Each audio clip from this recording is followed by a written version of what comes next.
And breaking this evening, emergency crews at O'Hare are dealing with an ongoing issue. A plane blows out its tires yet again.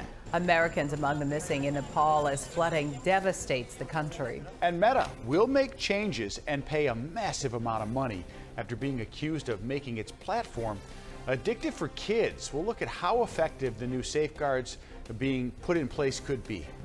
Let's begin with that breaking news. A passenger plane blows 2 tires at O'Hare Airport, and video posted to the Citizen app showing passengers getting off the plane and heading for a new flight. Well, this is at least the 5th time this month that a plane has had damaged tires at a Chicago airport. Eric Hong with late developments tonight, including video of firefighters responding right on the tarmac. This incident is sure to add to the mounting questions about why this has been happening as of late. Federal aviation officials and those here in Chicago have not been able to put their finger on it. American Airlines says shortly after pushing back from the gate, Flight 3280 bound for Charlotte experienced a tire issue. The FAA saying the crew reported 2 blown tires while taxiing for departure around 2:30 this afternoon. There were no reports of any injuries. Video from the airfield shows the Chicago Fire Department responding, passengers deboarding using stairs and getting on a bus. Air traffic control communications offering some additional details. Hey guys, we were just dispatched to you. We understand that you've got, I can see 2 blown right tires on your main gear, and you guys are going to the plane out here. Is that correct? Hey, firm. So you guys were getting ready to leave, is that correct? And the aircraft behind us saw that there was pieces of the tires. Today's incident is the 5th in Chicago, 4th at O'Hare, just this month involving blown tires on an aircraft.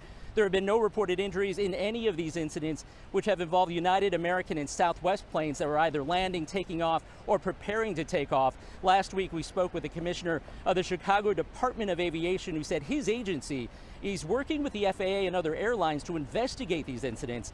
But so far, there have been no clear answers. As for the passengers in today's incident, American says they were placed on another aircraft headed for Charlotte. At O'Hare, Eric Hong, ABC7 Eyewitness News. All right, Eric, very concerning. Thank you for that late breaking update tonight. Also tonight, people in Northwest Indiana can now apply for FEMA assistance. People who have damage to their homes and other personal property from the August 11th storms can apply for federal disaster assistance, and that could include grants for repairs or temporary housing. Now, if you have insurance, you should file the insurance claim before applying, and the fastest way to apply online is disasterassistance.gov, and you can also call the FEMA helpline. That's at 1-800-621-3362. And the governor of Indiana announcing a new storm recovery texting service. The tool will help connect people with disaster resources available in their communities. You can text IN211 HELP to get help. You can also text the numbers that you see there. Let me pull them up here because it's moving around too fast. The number you can report is 898-211 to get started, and the service is 24 hours, 7 days a week. You can also visit the website in211.org, or you can just simply call 211. Yeah, the numbers, they're easy on the screen, but they get confused in our teleprompter. It just scrolls right on by. It just kept on moving. It happened to me earlier. And oh, it did? Yeah, it did earlier. So luckily it's just Thanks 2 for not letting me know ahead of time. My bad. But you saw it. They're pretty easy numbers to remember. That was helpful, right. So yeah, hopefully that helps. Take a screenshot of the TV or take a picture of with your phone. The severe weather missed us today, which is oh my huge. gosh, we're just rejoicing everywhere for everybody. That is a gorgeous picture, though. It's very cloudy, but you can still see the sun is peeking out above those clouds because it is the golden time of day. We're just so excited. It looks like this whole week might just be nice and dry. We were worried about, especially Northwest Indiana. Heisel's with us today with the ABC7 AccuWeather forecast. It turned out to be okay. I know we had some rain and some showers around the area though today. Yeah, we dodged though the main area of severe weather. That cold front has now cleared us, and we are no longer worried about severe weather in Northwest Indiana. So happy to report that, and our dew points are slowly falling.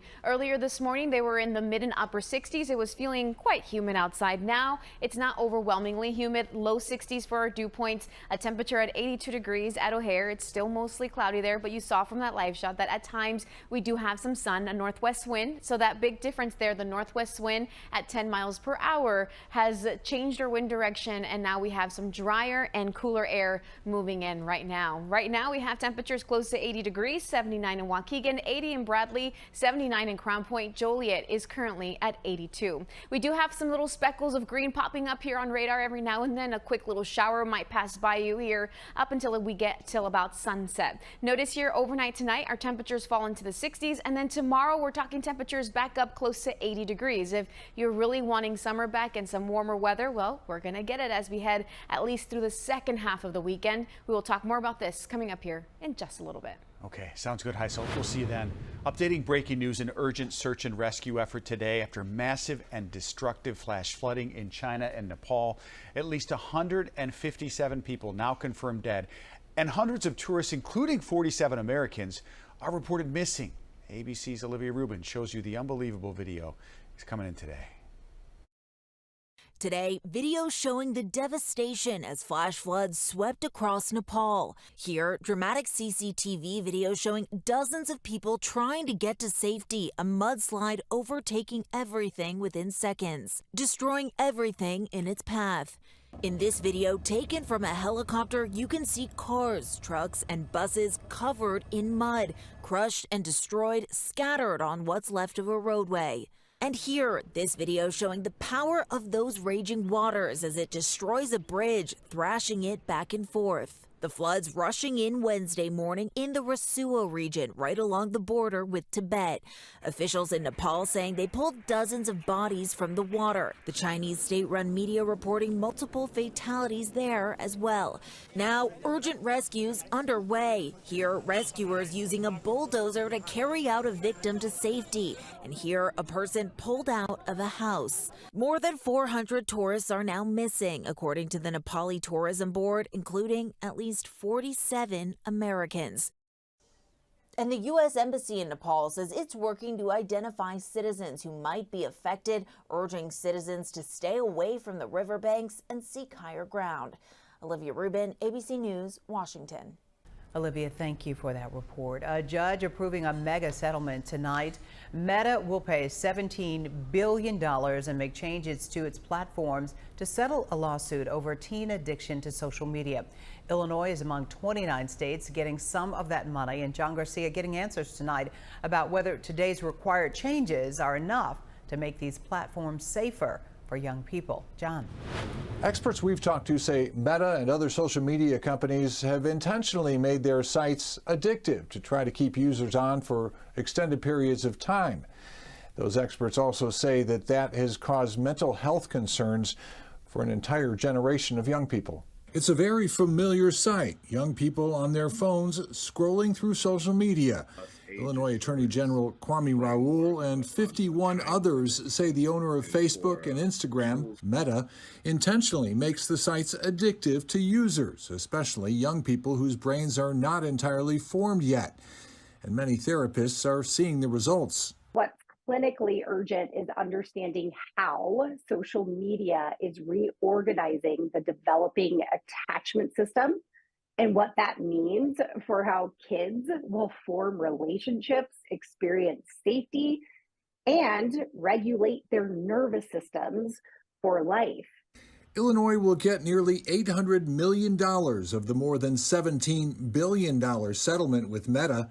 Attorney General Kwame Raoul says the state was one of the leaders in the lawsuit, and his staff has been working on the case for at least the last 3 years. He says the majority of the money will go to remediation efforts, trying to undo the psychological damage the sites have caused. The level of damage that I believe that's been caused by social media platforms is unacceptable. The Attorney General says more important than the money is the changes the company promises to make. Among the key elements of the agreement, Meta promises to ensure users under 18 have a 2-hour limit per day. Notifications will also be blocked between 10 p.m. and 7 a.m. There will be a ban on likes or reactions to posts. Meta will create enhanced parent supervision tools, and it would remove kids under 13. The attorneys general are promising to pursue similar legal action against other social media companies as well. Elmhurst University's Dr. Sarah Katula has spent a great deal of time studying the effects of social media on young brains. It's really hard to be a parent nowadays. Their sphere of influence is much smaller than what it used to be when I was growing up. but it's also a safety risk for children and adolescents. What children and adolescents can get into can be just plain dangerous. Experts say while spending too much time on social media sites can be damaging to young people's brains, they say adults should also be aware of how much damage it can cause to fully developed brains. John Garcia, ABC7 Eyewitness News. All right, John, thank you for that. Coming up next, remembering stage and screen actor Tim Curry. Plus, the Big Ten offering a little competition to encourage more people to donate blood. The big prize for the winning school. Yeah, and we've been talking about it for 24 hours. It is National Dog Day today, so you know what? We are putting a spotlight on a local shelter. Maybe you can adopt a dog. Yeah. Let's start off with Snoop Dogg. This is the Snoopers, as we call him. Happy fifth birthday. It was his 5th birthday, my boy. When? Last weekend. Already? Yeah, so happy birthday. We love you. Gosh. You make us better people. Hey, Snoop. We can't give back. We don't deserve it. I remember when you got Snoop. Oh my God, such a beautiful dog.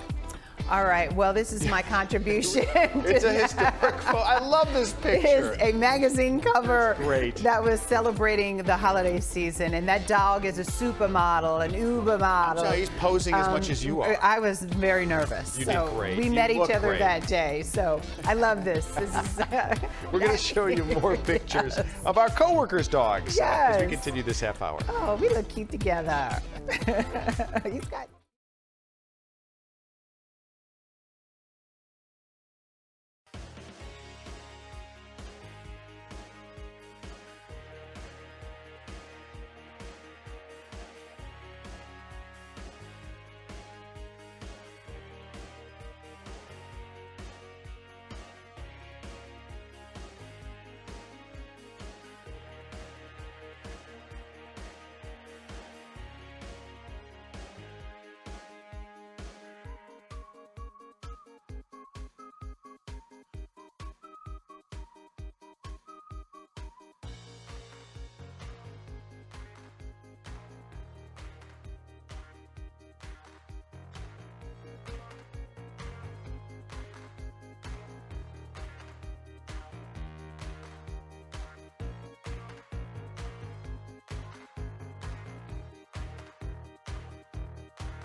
Actor Tim Curry, best known for his iconic roles in the Rocky Horror Picture Show, I, Clue, and It, has passed away. Curry became a cult favorite as Dr. Frankenfurter. That was back in the 1975 Rocky Horror Picture Show, and later on he played Wadsworth in Clue. You remember that, and Pennywise in the 1990 It miniseries. He also had a long stage career, earning 3 Tony Award nominations, including 2005's Spam-A-Lot.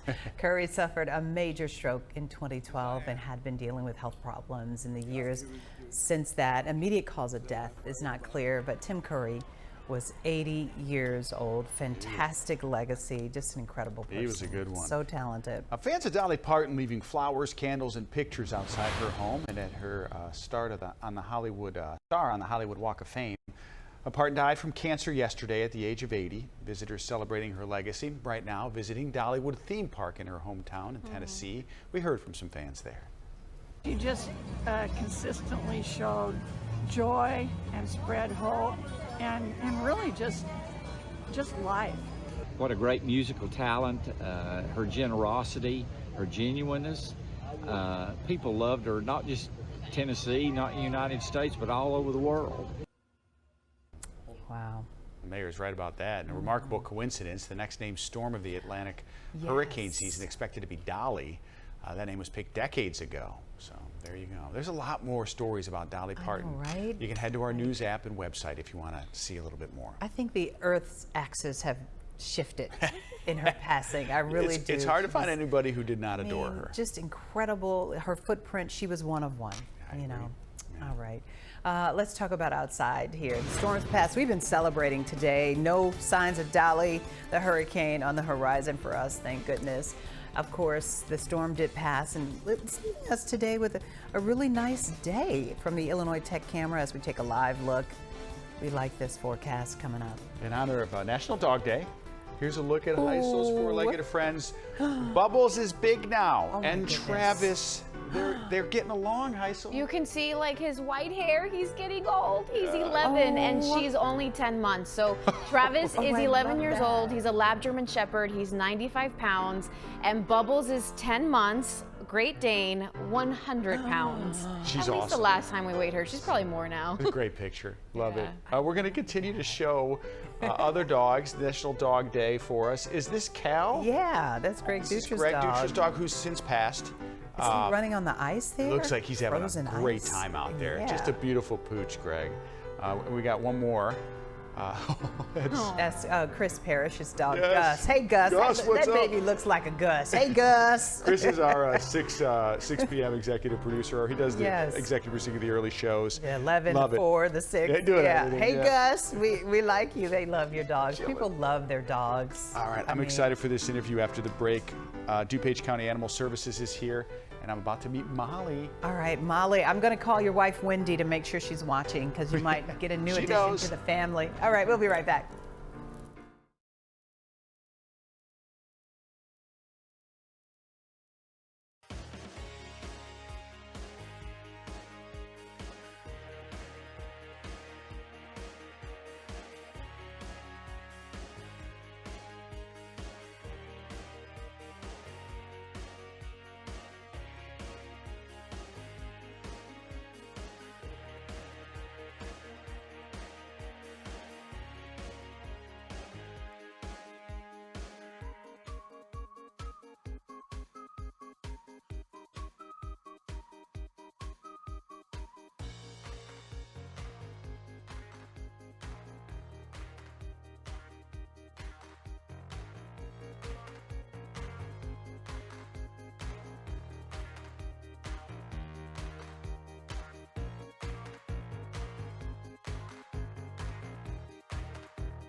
All right, on this National Dog Day, we're helping to highlight some furry friends in need. And joining me tonight is Laura Flemian, Administrator for DuPage County Animal Services. Did I get all that right? You did. Great Flemian, job. okay, thank you. And this is Molly. She is posing now. She's calmed down a little bit. It was a long car ride for her. We learned from this. We learn about our dogs every day, right? They come into us and we don't know their history. She does not love car rides. But So, she has calmed down. And as soon as you brought her over here to meet me, she just sat right here. Now she's posing. She knows she's on TV. She's a good girl. One of many animals that you have at the shelter. Yes. Tell me what types of animals you have there and the need for some help. So we're an open admission shelter, which means we take all domestic animals. So this time of year, we're especially full. And we have a lot of dogs that could really use forever homes. We like to have organizations like yours here on the show because oftentimes our generous viewers will see someone like Molly and then the next thing you know, they're going to their forever home. I hope so. Yeah, me too. Besides Molly, we want to talk, can we talk about Bongo? I would love to talk about Bongo, yes. You shared some photos. Bongo is the longest resident He is. of the shelter. This is Bongo here. He's been there for how long? He's been here for 6 months, and our challenge really is placing, little Molly here, even though she's 6, she's a little bit older gal, she's gonna fly out the door once she goes up for adoption tomorrow. But Bongo here, he's a larger breed dog, and so some of those larger dogs just take a little longer to get adopted. He is doing tricks here. So he's so smart. I was gonna say, he is not, he's not some stray who, was rescued. I mean, he's a smart dog. He was a well-loved dog, and people just find themselves in unfortunate circumstances. Sure, it happens, yeah. That's where we're here to try to help find them. Okay, I don't think Bongo's going to be around for long after showing this to us. 6 months he's been there. He knows how to sit and lay down. Clearly, he likes to play a little fetch. He does. So adorable. Is that his personality? He just seems like a friendly fellow. He's a friendly, easygoing dog, likes other dogs. He's just really large, anything over 50 to 60 pounds, people really they want little things like this. Right. Yeah. Well, we were showing pictures of my coworkers. We all have large dogs, many of them rescued. So if you find one like Bongo, he's just a lover, you can tell. He is. Yeah. And there's so many different ways you can help if you can't adopt. Okay.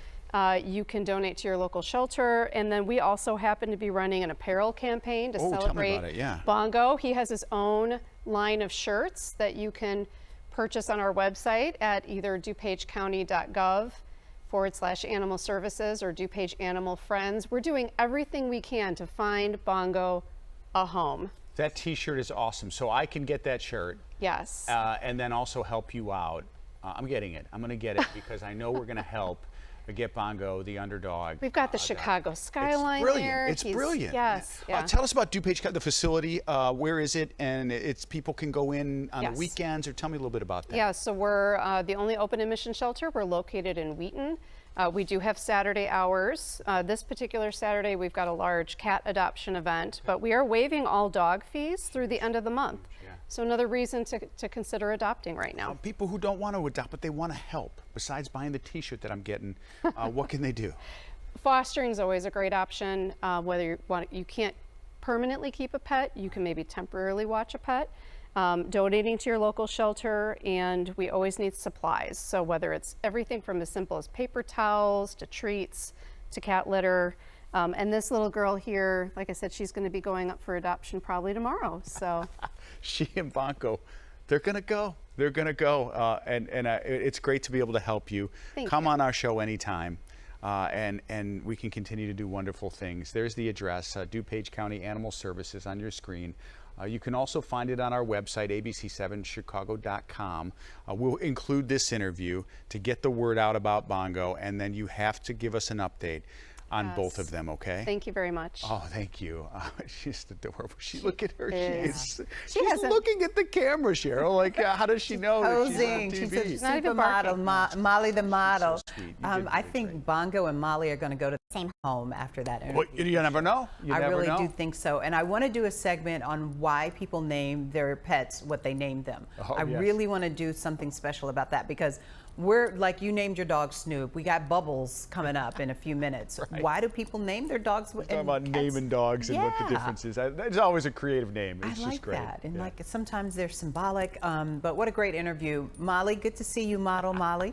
And of course, let's talk about our weather. Heisel took out her dogs, walking them.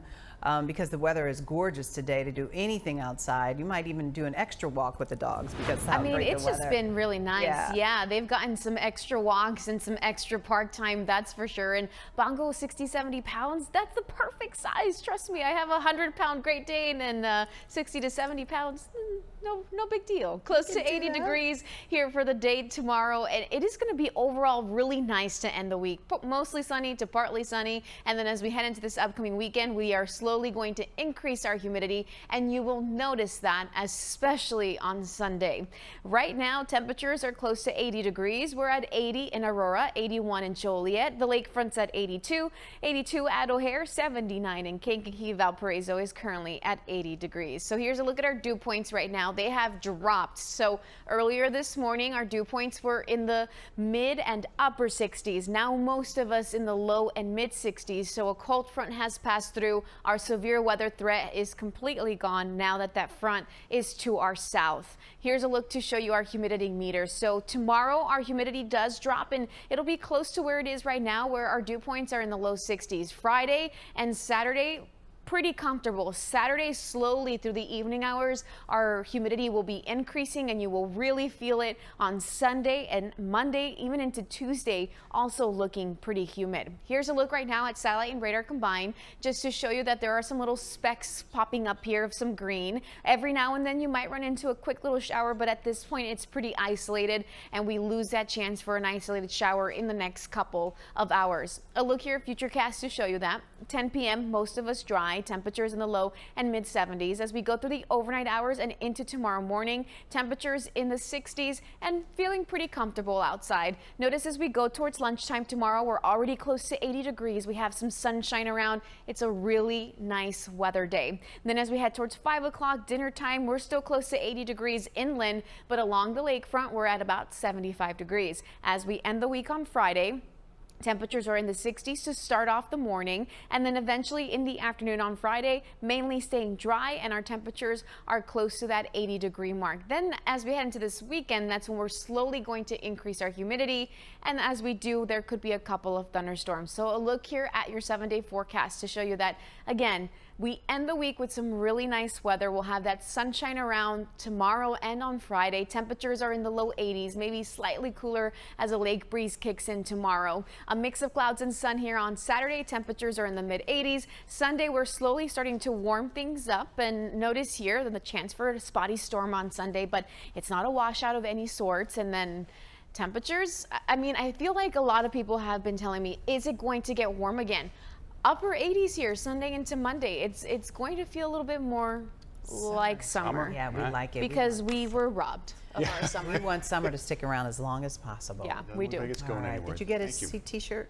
I'm going to get for Okay. sure a bongo. It's just Okay, good. adorable. I was hanging out with Molly. You get the latest forecast anytime. There's the free ABC7 Chicago News app. Scan the QR code on your screen. You'll get a link to that download. It's free. Snoop knows you're going to be hanging out gonna with smell another her. dog. Yeah, I for know. sure. Well, Big Ten fans, you can help tackle the nation's blood shortage while helping their favorite school win $1 million. Abbott and the Big Ten bringing back the We Give Blood competition so fans can donate anywhere in the United States through December 4th and credit their donation to the Big Ten school of their choice. Go U of I. The winning school gets $1 million and will be announced at the championship game that's happening in December. We are pulling for U of I. ILL. I. Yeah, let's Here we go. go. A historic school that has been vacant on Chicago's South Side has been turned into homes. Charles Warrington Earl School has been turned into 50 apartments and social service offices. And they're located in the 6100 block of South Hermitage Avenue. Karen Jordan reports on today's grand opening, a story that's building a better Chicago.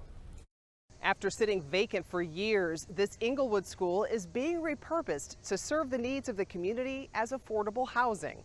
A school that once helped educate generations of Inglewood children is now opening its doors to people looking for a place to call home. 1, 2, 3. The Charles Warrington Earl School was built in 1897. Chicago Public Schools closed it in 2014, along with nearly 50 other schools. The toll was more than just a logistical nightmare, though. It directly impacted the safety of our students, forcing them to travel long distance just to receive an education. For years, this massive building sat vacant, but after a $34 million city-supported transformation, it's now Earl Residences, 50 units of affordable housing. Developers say the project preserves the historic character of the century-old school while giving it a new purpose. Crystal Peters moved in a few weeks ago. My father was actually a teacher. He passed away like 20-something years ago, so I kind of look at this as a gift from him. Community leaders calling it a chance to turn a symbol of disinvestment into one of opportunity. These 50 apartments will be for residents that are earning less than $50,000 if they're on their own, or less than $73,000 a year if they are a family of 4. Residents will have access to supportive services provided through the Phoenix Foundation. Our intention is to really provide services that help people flourish, right, to maintain their housing, but also get out of housing that they need supportive services for. This building is energy efficient with greatly reduced carbon emissions. Nearly half of the 50 units are occupied. in Inglewood. Karen Jordan, ABC7 Eyewitness News. All right, Karen, thank you so much. What a legacy story. Oh, and it's already half full, which is terrific. Yeah, and the young lady whose father was the principal there, and now she's living there when it was a school. So very powerful. We want to end with National Dog Day. Yes. We're showing some of our favorites. Okay. This is our director, Monica's. I love She has mustard on that hot dog. Ooh. Louie and Kihei, right? I want to make sure I get that right. Yeah, two adorable dogs The Corgis there. and Samantha, baby Samantha, like our producer. Milo, this is another one of our producer's dogs, Anna Yes. Theodosis, who does our 10 p.m. show. Milo's about to get a baby brother. Yes, right. Baby brother yeah. is coming into Look that at him family. posing. He knows what's up. Yeah. Just staring there, kind of chilling. His birthday was about a week ago, too. His birthday was very related recent, to him. too. Yeah. Sophia and Griff, this is Samantha's two dogs. She is Yes. producing the show right now, and she decided to share these with us. Sophia and Griff. We like one's, them. Which one's Griff, Sam? See? The black and white one's Griff. Griff, okay. And look who is just still posing right here with Laura. Yeah. Yes. Molly's like, oh, I'm on TV again. Molly. Well, fine, I will pose. She is so cute. Laura, she will be available tomorrow, you said. Yeah, she will be up for adoption. We're waiving all of our dog adoption fees through the end of August. Okay, all adoption fees through the end of August. Although she doesn't need to be adopted. She's found a home right here. I think so. Right I at the think desk. that's I our know, look at mascot, her. the 630 And Street Bongo. mascot. Check Hey, out Bongo. Molly. I know somebody out there is going to Hey, adopt baby. him. I just All know right, it. yeah. And Molly. We'll see you at 10. Go.